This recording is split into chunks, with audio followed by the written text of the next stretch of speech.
বন্ধুরা দেখো, চিংড়ি মাছ দিয়ে পুঁই শাক রান্না করবো। তো রান্না করার আগে যে উপকরণগুলো আমি দিয়ে দিচ্ছি একবারে। চিংড়ি মাছ একবারে কষাই নিলাম, সব কিছু এখন উপকরণ দিয়ে দিচ্ছি। মরিচ পরিমাণ মতো, কাঁচা মরিচ দিয়ে একটু পুঁই শাক রান্না করবো। চিংড়ি মাছ দিয়ে পুঁই শাকের পুঁই শাকের ঝোল কীভাবে রান্না করতে হয় চিংড়ি মাছ দিয়ে আমাদের সেভাবে দেখাবো। দেখতে থাকো, যদি মজা দেখাতে যাচ্ছে।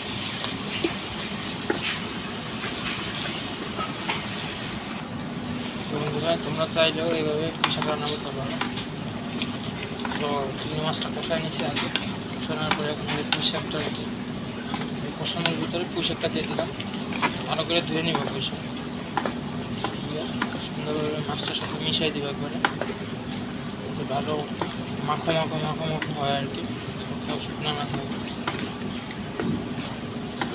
মিক্সার করে দিব।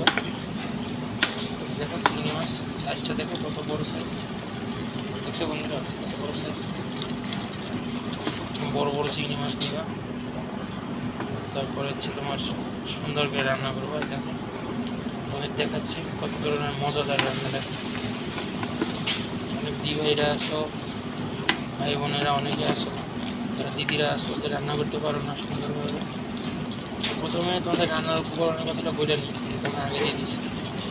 লাগবে হচ্ছে কাঁচা মরিচ, শুকনো মরিচের হালকা গুঁড়া ও লাল কালারের জন্য, আর হচ্ছে হলুদ, পেঁয়াজ, রসুন বাইটা নিতে পারো তোমরা, বা স্কিপ করতে পারো।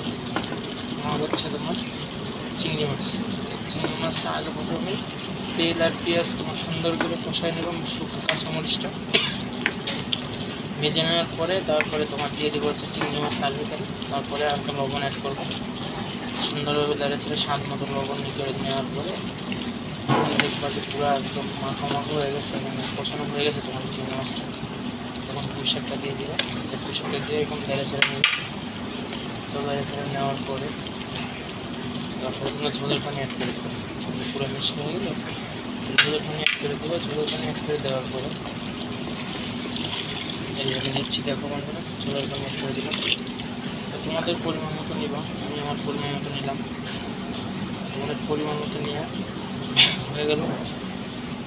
এরপরে ঢাকনা দিয়ে 5-10 মিনিট রাখার পরে যখন পুরোপুরি হয়ে যাবে তুমি দেখলেই তো বুঝতে পারবো আর কি নামাই যাবো। তো নামানোর দৃশ্যটাও তোমার দেখাবো, দেখতে হবে।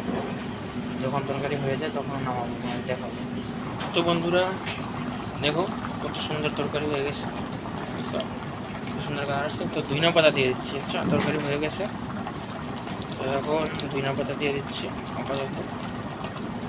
দেখো ধনিয়া পাতা দিয়ে দিলাম, তোমরাও চাইলে এইভাবে অ্যাড করতে পারো ধনিয়া পাতা।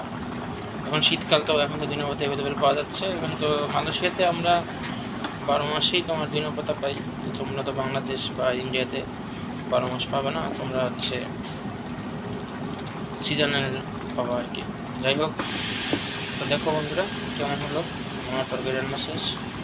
তো অবশ্যই ভিডিওটি যদি ভালো লাগে অবশ্যই লাইক কমেন্ট শেয়ার করবে। এবং আমাদের ফেসবুক পেজ আছে প্রবাসী রান্নাঘর, তো তোমরা চাইলে সেই পেজ থেকে ঘুরে আসতে পারো, প্রবাসী রান্নাঘর।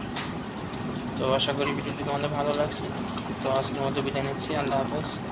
তো পরবর্তীতে কোনো ভিডিওতে অবশ্যই দেখা হবে, সেটা আমার অপেক্ষায় থাকো।